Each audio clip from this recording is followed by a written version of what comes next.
আমাদেরকে তা শ্রবণ করার তৌফিক দান করলেন।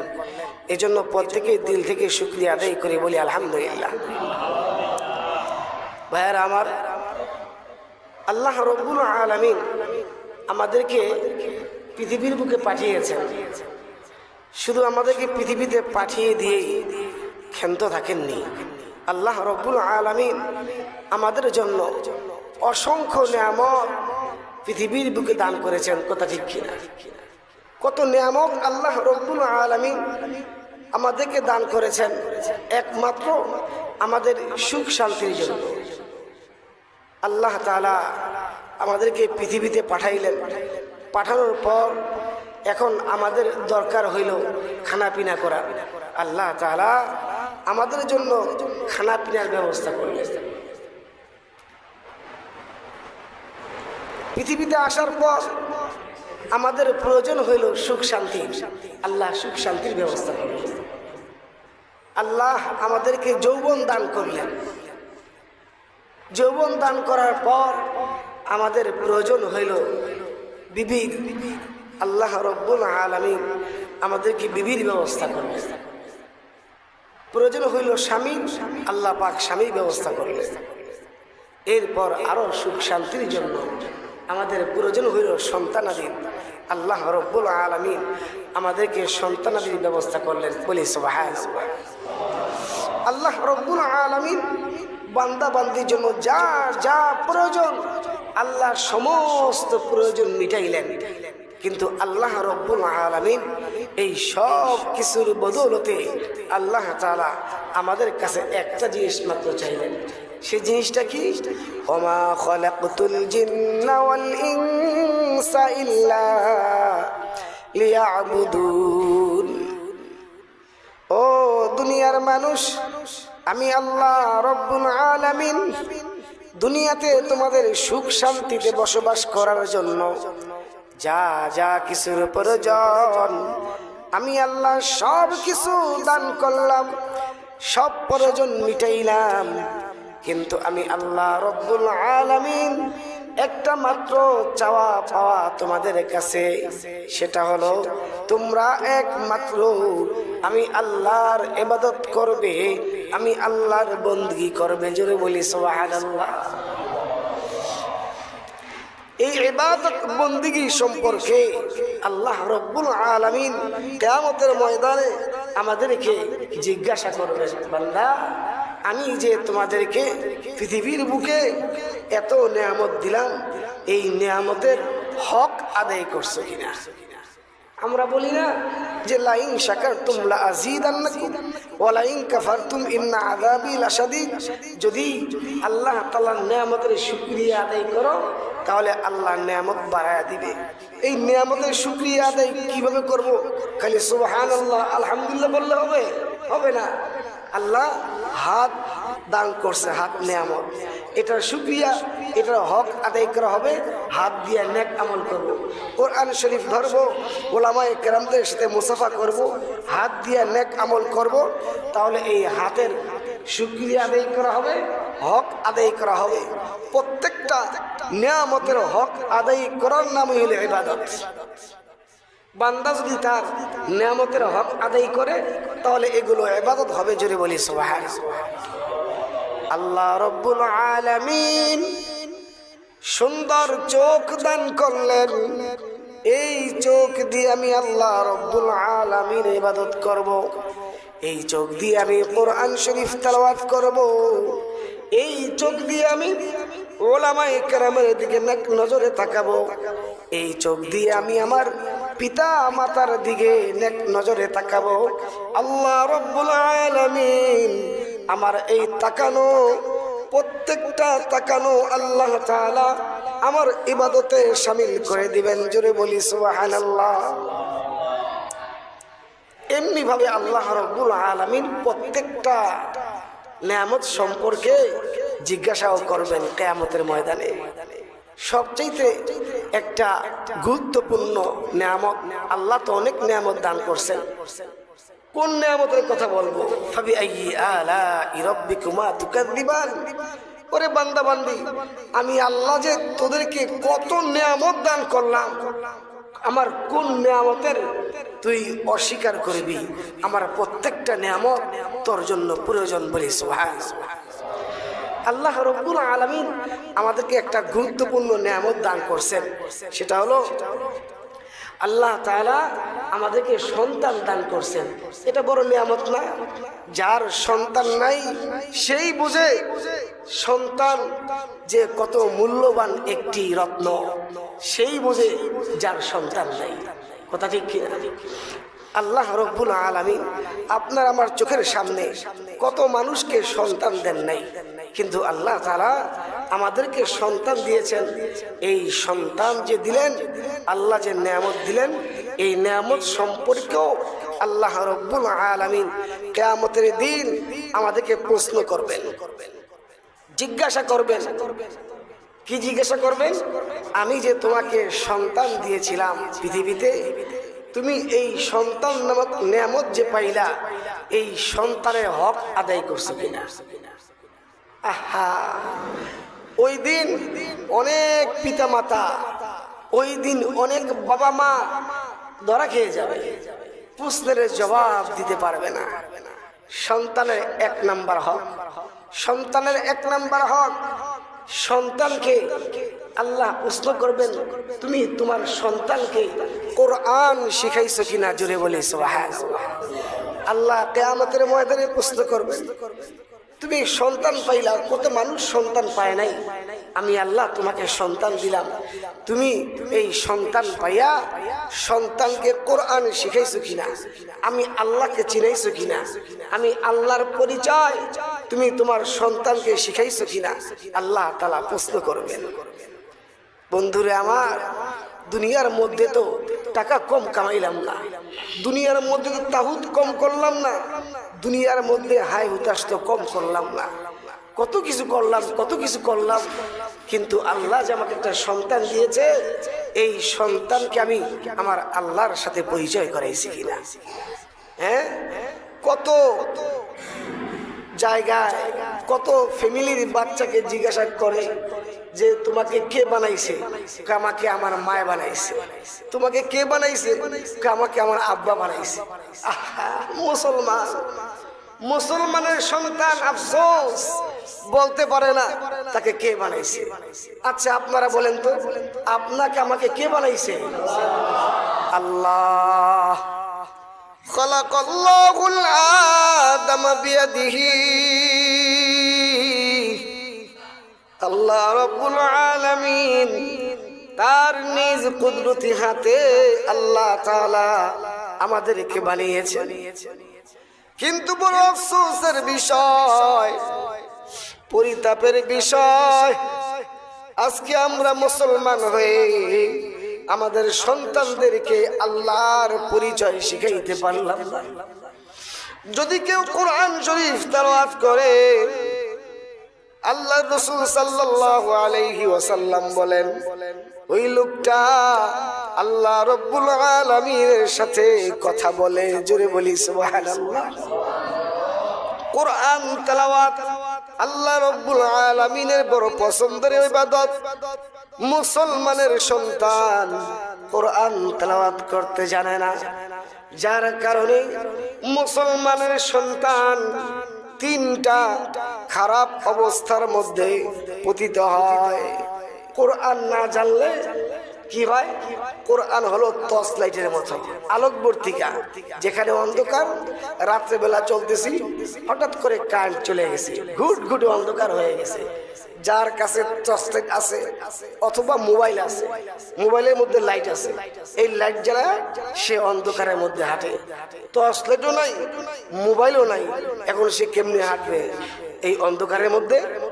তো কোরআন হলো একটা মুসলমানের জন্য টর্চ লাইট। এই কোরআন তাকে সঠিক পথে প্রদর্শন করবে, এই কোরআন তাকে সঠিক পথে পরিচালনা করবে। এজন্য মুসলমানের কোরআন দরকার, এজন্য মুসলমানের সন্তানদের কোরআন দরকার। দুঃখের বিষয়, আমরা সন্তানকে কোরআন শিখাই না, যার কারণে আপনার আমার সন্তান যে কোরআন জানে না, সে উপকারী জিনিসকে মনে করে অপকারী, আর অপকারীকে মনে করে উপকারী, শেষ পর্যন্ত অযথা সে কষ্ট করে। এক লোক রাত্রেবেলা বাজারে যাবে, এই মসজিদ থেকে বের হয়েছে, ওই দোকানের সামনে যাওয়ার একটু আগে এই আমার হাজী সাহেবদের বাড়ির শেষ সীমানা, এখানে গেছে ধরে ফট করে কারেন্টটা চলে গেছে, অন্ধকার। হ্যাঁ, তারপরে সে একটু একটু আকাশের রোশনিতে, ওই চাঁদের রোশনিতে একটু একটু তোয়া হাইটা হাইটা সামনে যাওয়ার চেষ্টা করতেছে। একটু সামনে গিয়া দোকানে যাওয়ার আগেই দেখে কি একটা বড় সাপ শুয়ে রয়েছে রাস্তার মধ্যে। ভয়ে দৌড়ে আবার মসজিদে চলে আসছে। আর সে যায় নাই, কি করছে? ফজরের নামাজ পড়ে সে রওনা করছে। ফজরের পরে রওনা করে দেখে যে আসলে সাপ তো না, একটা রশি, দড়ি, চেন না দড়ি, এই দড়ি পরে রয়েছে। দেখছেন, টর্চ লাইট তো নাই, কি করব? অন্ধকারে এই রশিরে মনে করছে সাপ। রশি মানুষের কাজে লাগে না, উপকারী জিনিস। রশি উপকারী জিনিস, রশি দিয়ে অনেক কিছু বাঁধা যায়, কাজ করা যায়।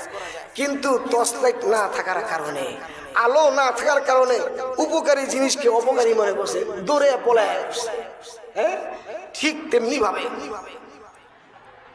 ঘরের মধ্যে গৃহস্থ মানুষ এন্ডিন, এন্ডিন চিনেন তো? বিষ, পোকা মারার বিষ, এন্ডিন, এন্ডিনের বোতলও আছে। আবার বাচ্চাদেরকে মধু খাওয়ায় না মা বোনেরা, বাচ্চাদেরকে মধু খাওয়ায়, মধুর বোতলও আছে। এখন বসে যাও, তোমার মধু খাইতে মনে চায়? হ্যাঁ, মধু খাইতে মনে চায়। ওই ঘরে তাকের মধ্যে মধুর বোতল আছে, যাও মধু খাও। মধু খাইতে গেছে, এরকম ফট করে কান চলে গেছে, অন্ধকার হয়ে গেছে, টর্চ লাইট নাই, মোবাইলের আলো নাই, তাকের মধ্যে মধুর বোতল আছে। তো মধুর বোতল মনে করে এন্ডিনের বোতল লইয়া মুখা খুলে ডক ডক করে মুখের মধ্যে এন্ডিল ঢেলে দিছে। এখন এই অপকারী জিনিসকে উপকারী মনে করছে, মনে করছে মধু, মধু তো উপকারী, আসলে মধু না, এন্ডিল, বিষ। এই বিষ মুখের মধ্যে ঢেলে দিছে। বাবাজিরা আমার, এই আলো না থাকলে মানুষ উপকারী জিনিসকে মনে করে অপকারী, অপকারী জিনিসকে মনে করে উপকারী। ঠিক তদ্রূপ কোরআনের আলো না থাকলে, কোরআনের ইলম না থাকলে মানুষ গুনার কাজকে মনে করে নেকের কাজ, নেকের কাজকে মনে করে গুনাহের কাজ। বলি নাউজুবিল্লাহ। হ্যাঁ, কত আমার মা বোনেরা আছে, ভাইয়েরা আছে, বাবাজিরা আছে, মাজারে গিয়ে সেজদা করে। আরে সেজদা করা তো নেক আমল, সেজদা করা কি নেক আমল। সে মনে করে আরে নেক আমল যেহেতু সেজদা করা, বাবারে সেজদা দেই, অনেক সব হবে। আসলে সব হবে, শিরক হবে, ঈমান চলে যাবে, ঈমান থাকবে না যদি আল্লাহ ছাড়া কারো পায়ে সেজদা দেওয়া হয়। ও বন্ধুরা আমার, কোরআনের ইলম না থাকার কারণে অপকারী জিনিস, ক্ষতিকর জিনিস, মাজারে সেজদা দেওয়া, বাবার পায়ে সেজদা দেওয়া, এটা অপকারী জিনিস, গুনাহের কাজ। এই কোরআনের ইলম না থাকার কারণে বান্দা এই গুনাহের কাজগুলি করে ফেলে। ও বন্ধুরা আমার, কোরআনের ইলম যদি নিজের মধ্যে না থাকে তাহলে মানুষ অনেক ক্ষতিগ্রস্ত হয়ে যায়। শুধু তাই নয়, সন্তানগুলো মানুষের মতো মানুষ হতে পারে না। তার কারণ আল্লাহ রব্বুল আলামিন সূরাতুর রহমানের মধ্যে বলেছেন, আর রহমান আল্লামাল কুরআন খালাকাল ইনসান। আমি এমন রহমান যে আমি মানুষকে সৃষ্টি করেছি। আর রহমান আল্লামাল কুরআন, আল্লাহ এই সূরাতুর রহমানের শুরুতে বলেন আমি ওই রহমান আল্লামাল কুরআন, মানুষকে কোরআন শিখিয়েছি। খালাকাল ইনসান, মানুষ সৃষ্টি করেছি। কেমন হইল কথাটা? আল্লাহ প্রথম বললেন আমি কোরআন শিখাইছি, এরপর বললেন আমি মানুষ সৃষ্টি করছি। আচ্ছা আপনারা বলেন তো, সৃষ্টি আগে না শিক্ষা আগে? সৃষ্টি আগে। যদি আমি সৃষ্টি না হই, যদি আমি দুনিয়াতে নাই আসি, আমি শিখবো কোত্থেকে? এখন প্রশ্ন আসছে। কিতাবের মধ্যে বড় বড় মুহাদ্দিসিনে কেরাম, মুফাসসিরিনে কেরাম, তারা কিতাবের মধ্যে প্রশ্ন লিখছে, আল্লাহ কেন বললেন এই কথা? আল্লাহ কেন আগে কোরআনে কথা বললেন, এরপরে মানুষ সৃষ্টির কথা বললেন? এটা কেমন হইল? মুফাসসিরিনে কেরামগণ এই আয়াতের তাফসীরে লিখছেন যে আল্লাহ রাব্বুল আলামিন আসলেই তো মানুষ আগে সৃষ্টি করছেন, এরপরে তো কোরআন শিখাইছেন। এখানে আল্লাহ তাআলা বুঝাইছেন যে আমি কোরআনকে অনেক গুরুত্ব দিয়েছি। তার কারণ ওই সমস্ত মানুষ আমার কাছে মানুষ হিসেবে গণ্য যেই সমস্ত মানুষের মধ্যে কোরআন আছে, যেই সমস্ত মানুষ কোরআন অনুযায়ী চলে, বলি সুবহানাল্লাহ। আর যেই সমস্ত মানুষ কোরআন মানে না, কোরআন অনুযায়ী চলে না, ওই সমস্ত মানুষ আমার কাছে মানুষ না। আল্লাহ বলেন ওই সমস্ত মানুষ আমার কাছে উলাইকা কাল আনআম বাল হুম আদল, ওই সমস্ত মানুষ আমার কাছে চতুষ্পদ প্রাণীর মতো, বরঞ্চ তাদের চাইতে নিকৃষ্ট। ভাইয়েরা আমার, পশু পাখি চতুষ্পদ প্রাণী, ওরা যদিও আপনার আমার মতো সুন্দর জামা পরতে পারে না, সুন্দর করে একটা হাসি দিতে পারে না, সুন্দর করে কথা বলতে পারে না, যেখানে খায় সেখানেই বাথরুম করে, সেখানেই ঘুমায়, এরপরও এই চতুষ্পদ প্রাণী আল্লাহর নাফরমানি করে না, বলি সুবহানাল্লাহ। ওই ওর ভাষায় আল্লাহকে ডাকে, চতুষ্পদ প্রাণী ওই ওর ভাষায় আল্লাহকে আল্লাহ মানে। আমরা মানুষ হওয়া সত্ত্বেও, এত নিয়ামত পাওয়ার পরও আমরা আল্লাহর নাফরমান হই, বলি নাউজুবিল্লাহ। যে কথা বলতেছিলাম, আল্লাহ সন্তানের ব্যাপারে প্রশ্ন করবেন যে কত মানুষ আমি আটকুড়ে বানায় রাখলাম, সন্তান দিলাম না, আর আমি তোমার সন্তান দিলাম, এই সন্তান পাইয়া এই সন্তানকে কি কোরআন শিখাইছ? এই সন্তানকে কি আমি আল্লাহর সাথে সম্পর্ক করাইছো? আমি আল্লাহকে চিনাইছো? সন্তান তো তোমার চিনছে, ওর মা এই সন্তান যখন বড় হয়েছে ওকে শিখেছে এটা তোর আব্বা, বল আব্বা, বল বাবা। সন্তান তার মুখের মাত্র কথা ফুটছে আব্বা আব্বা বলছে, বাবা কি খুশি হয়ে গেছে। মাকে চিনাইছো, বলছে এটা তোর মা, বল মা। বাচ্চা মা মা শিখছে ডাকা, মার কলিজা ঠান্ডা হয়ে গেছে, খুশি হয়ে গেছে। কিন্তু আমি যে আল্লাহ, আমি যে তোর এই সন্তান বানাইলাম, আমি যে তোরে সৃষ্টি করলাম, আমি আল্লাহরে চিনাইলি না? আমি আল্লাহরে চিনাইলি না? এত বড় নিমক হারাম তুই, তোর সন্তান আমি আল্লাহরে চিনে না, আমি আল্লাহর কোরআন পড়তে পারে না। আল্লাহ তাআলা ঠিক এইভাবে কিয়ামতের দিন প্রত্যেকটা পিতা মাতাকে প্রশ্ন করবে। ওই দিন যদি আল্লাহ তাআলা প্রশ্ন করে বসে, কোন পিতা মাতা এই প্রশ্নের জবাব না দিয়ে এক পাও সামনে অগ্রসর হতে পারবে না। বড় ভয়ঙ্কর পরিণতি হবে ওই সমস্ত পিতা মাতার, যে সমস্ত পিতা মাতার সন্তানকে কোরআনী ইলম শিখায় নাই, কোরআন শিখায় নাই, তাদের পরিণতি বড় ভয়াবহ হবে। কত বড় ভয়াবহ! আল্লাহ তাআলা নিজেই বলেন, নাজআলহুমা তাহতা আকদামিনা লিয়াকুনা মিনাল আসফালিন। সন্তানদেরকে বলবে আল্লাহ তাআলা বা ফেরেশতারা বলবে, তোমরা নেক আমল করো নাই, আল্লাহর কোরআন তেলাওয়াত করো নাই, নামাজ পড়ো নাই, আল্লাহকে ডাকো নাই, তোমাদের জন্য জাহান্নাম অবধারিত হয়ে গেছে।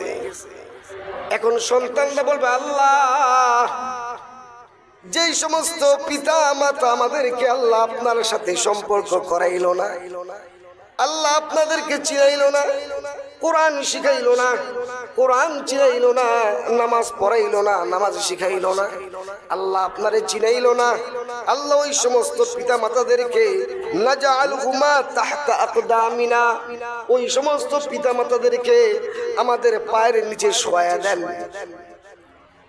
নাজআলহুমা তাহতা আকদামিনা লিয়াকুনা মিনাল আসফালিন। আমরা ওই সমস্ত পিতা মাতাকে আমাদের পা দিয়ে পাড়িয়ে পাড়িয়ে এরপর আমরা জাহান্নামে প্রবেশ করব। নাউজুবিল্লাহ। চিন্তা করছেন? চিন্তা করছেন কত বড় ভয়ঙ্কর কথা?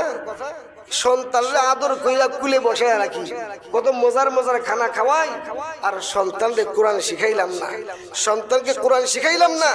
কিয়ামতের ময়দানে এই আদরের সন্তান আমাকে মাটির মধ্যে ফালায়া আমার বুকের মধ্যে পড়া দিয়া এই সন্তান জাহান্নামে যাবে।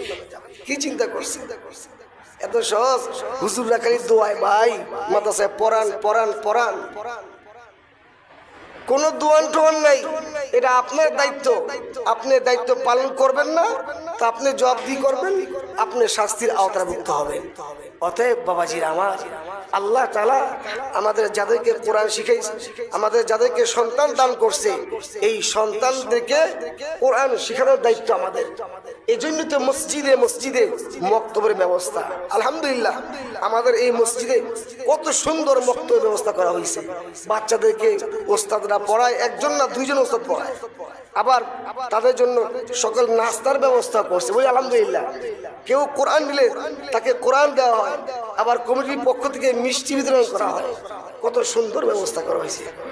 এজন্য আমরা সুযোগ থাকতে সময়কে কাজে লাগাই, বাচ্চাকে কোরআন শিখাই। নচেত আল্লাহ রব্বুল আলামিন কিন্তু অবশ্যই এর হিসাব নেবেন। ওই দিন কিন্তু হিসাব না দিয়ে কেউ এক পা সামনে অগ্রসর হতে পারবো না। যেহেতু আজকে সময় কম, আমারও শরীর অসুস্থ, কণ্ঠ শুনে বুঝতে পারতেছেন, তো নামাজের সময় হয়ে আসতেছে।